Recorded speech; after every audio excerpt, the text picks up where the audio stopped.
আমি শুধু দর্শকদের মনে করিয়ে দেব যে বিএলওরা যেদিন থেকে এনুমারেশন ফর্ম নিয়ে বাড়ি বাড়ি যাওয়া শুরু করলেন, ঠিক সেদিনই মমতা বন্দ্যোপাধ্যায় রাস্তায় নেমেছিলেন অভিষেক বন্দ্যোপাধ্যায়কে সঙ্গে নিয়ে একেবারে এসআইআর এর বিরোধিতা করে। রাজশ্রী, এইবার নাম বাদ দেওয়া হচ্ছে, সম্পূর্ণ উদ্দেশ্য প্রণোদিতভাবে এই কাজটা করা হচ্ছে, পুরোপুরি বিজেপির দিকে তিনি বারে বারে আঙুল তুলেছেন। ফের আগামীকাল থেকে মমতা বন্দ্যোপাধ্যায় রাস্তায়। নাম আমাদেরও কার্যকর্তাদের বাদ গিয়েছে। নাম মমতা বন্দ্যোপাধ্যায়, লাভলি খাতুনের মতন বাংলাদেশি নাগরিক যারা তৃণমূলের পঞ্চায়েত সদস্য, তাদের যাদের বাদ গিয়েছে তাদের জন্য ধর্নায় বসছে। এর বাইরে তো আর কিছু না। আর এটা একটা অপটিক্স ক্রিয়েট করতে হবে, তাই জন্য মমতা বন্দ্যোপাধ্যায় করছেন। তৃণমূল দিনের পর দিন প্রতিটি টেলিভিশন চ্যানেলে এসে বলেছে যে নাকি শুধু তাদেরই বিএলএ 2 আছে, এবং সংবাদ মাধ্যমে গোটা পশ্চিমবঙ্গ দেখেছে তৃণমূলপন্থী বিএলও সংগঠন। গোটা ভারতবর্ষের কোনো রাজ্যে যেখানে যেখানে এসআইআর হচ্ছে কোথাও কোনো রাজনৈতিক দলের বিএলও সংগঠন দেখা যায়নি। সব জায়গায় তৃণমূলই আছে, বিএলওতেও তৃণমূল, বিএলএতেও তৃণমূল। তা সত্ত্বেও এমপি কাকলি ঘোষ দস্তিদারের নাম বাদ যাচ্ছে, তাকে ডাকা হচ্ছে কেন? কারণ তিনি ইনকমপ্লিট ফর্ম জমা দিচ্ছেন। তার সাথে সাথে তৃণমূলের ডানকুনিতে কাউন্সিলর জীবিত, তাকে মৃত ঘোষণা দেখানো হলো।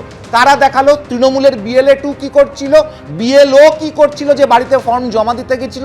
এগুলো হচ্ছে অপটিক্স ক্রিয়েট করার জন্য কিছু কিছু নাটক। তৃণমূল মুখপাত্র পার্থপ্রতিম রায়ের কাছে আসবো, কিন্তু তার আগে সুকান্ত মজুমদার কেন্দ্রীয় মন্ত্রী, তিনি কি বলছেন দেখুন।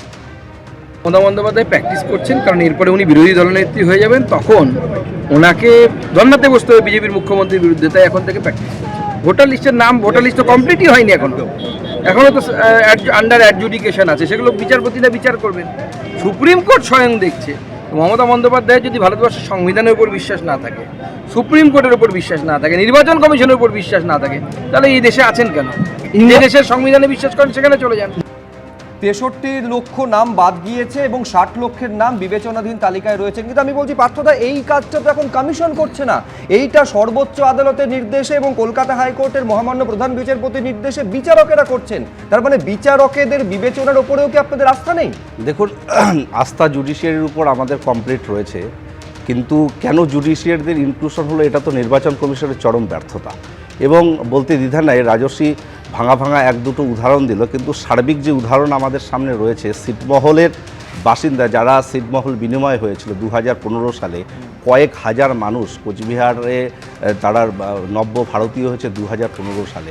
তারা এনুমারেশন ফর্ম ফিল আপ করেছিল। সেই সময় সেন্সাসে তাদের যে নব্য ভারতীয় হিসেবে তাদের যে নাম নথিভুক্ত হয়েছে সেই তালিকা তারা জমা করেছিল। তা সত্ত্বেও তারা আন্ডার অ্যাডজুডিকেশন। আজকে কয়েক লক্ষ মানুষ যারা আন্ডার অ্যাডজুডিকেশন, তাদের মধ্যে বেশিরভাগটাই ভারতবর্ষে তারা সেখানে স্থায়ীভাবে বসবাস করে, দীর্ঘদিন ধরে ভোট দিয়ে আসছে। শুধু প্রোগ্রামিং এবং এআই টুলস ব্যবহার করে নির্বাচন কমিশন কোথাও কোথাও ইচ্ছাকৃতভাবে, এটা তো একেবারে ফুল এন্ড ফাইনাল নয়। এই লিস্টের পর তো আরো সাপ্লিমেন্টারি লিস্ট বেরোবে।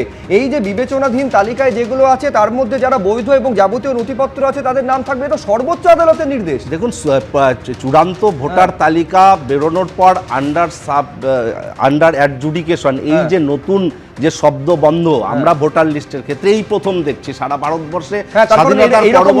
পরিস্থিতি আগে কখনো কোথাও তৈরি হয়নি। নির্বাচন কমিশনের চরম ব্যর্থতা, রাজ্য সরকার ধারাবাহিক অসহযোগিতার কাজ করে গিয়েছে, সেই কথা তুলে ধরেছেন করে মানুষগুলোকে হয়রানির মুখোমুখি করাচ্ছে, মানুষগুলোকে অনিশ্চয়তার মধ্যে ফেলেছে।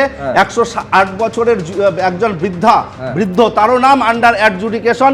লক্ষ লক্ষ স্থায়ী বাসিন্দা, রাজবংশী হোক, তারা মতুয়া হোক, তারা চা বাগান আদিবাসী হোক, তারা ছিটমহলের বাসিন্দা হোক, তারা কোন অন্যায় করেছে, কেন তারা অনিশ্চয়তার মুখে থাকবে? এবিপি আনন্দ, এগিয়ে থাকে, এগিয়ে রাখে।